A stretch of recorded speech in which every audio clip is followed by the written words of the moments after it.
Do you procrastinate, avoid waking up early, and get easily distracted?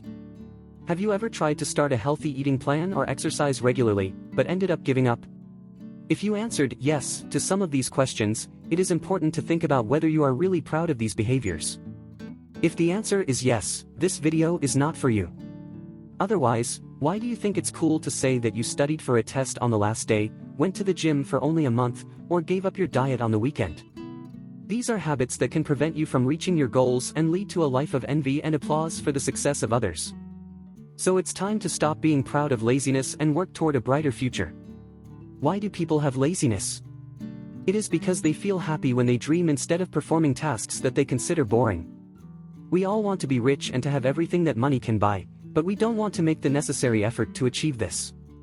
We prefer to do as little as possible and not put much effort into it. For example, we prefer to watch TV instead of reading the news, take weight loss pills instead of exercising, and send text messages instead of meeting in person. We are not lazy about everything, but rather about the things that we find boring or difficult.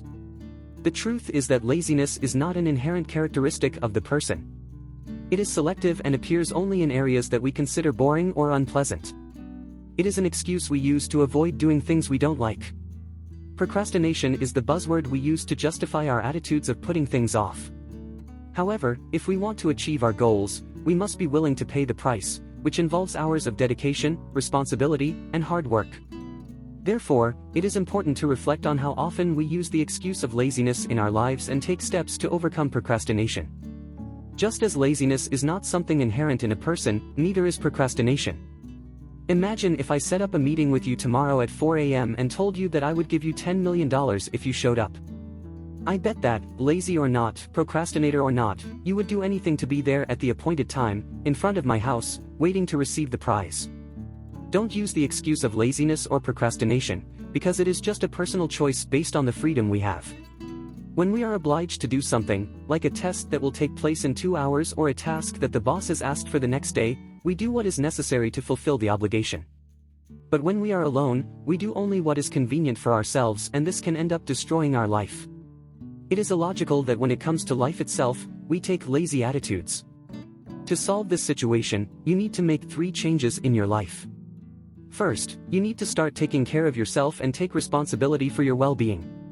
Second, you need to have the self-discipline to accomplish the tasks that need to be done. Finally, you must take control of your life and be responsible for your choices and directions.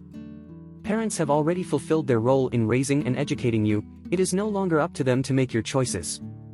Friends, on the other hand, may be a source of entertainment, but they have no personal interest in ensuring your success.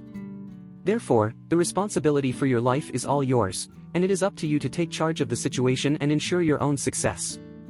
Remember how your parents used to motivate you to get up early to go to school or do other activities that you didn't enjoy. It probably worked when you were a child. Now it's time to apply that same discipline to yourself. If you need to do something that is good for you, you must control yourself and avoid distractions, such as watching TV, surfing the internet, or drinking, until the task is completed. This is what your parents were trying to teach you, the importance of discipline. Now you need to have self-discipline in order to achieve your goals. Develop your self-discipline, otherwise you will be hindering your own personal growth. Imagine that you have a challenging project to complete in the next month and that it will require a lot of effort and dedication. However, there is an industry that spends millions of dollars in research to find out how to keep people locked into their system, addicted and unable to do anything else. It is normal not to want to get out of your comfort zone, but you know that it will get you nowhere. When laziness, procrastination, or other excuses arise, remember this phrase: on your last day on earth, the person you have become will meet the person you could have been. Ask yourself if you would be happy to meet that person, and use that as motivation to do what needs to be done. Don't devalue yourself, put your self-discipline into practice, and achieve the success you deserve.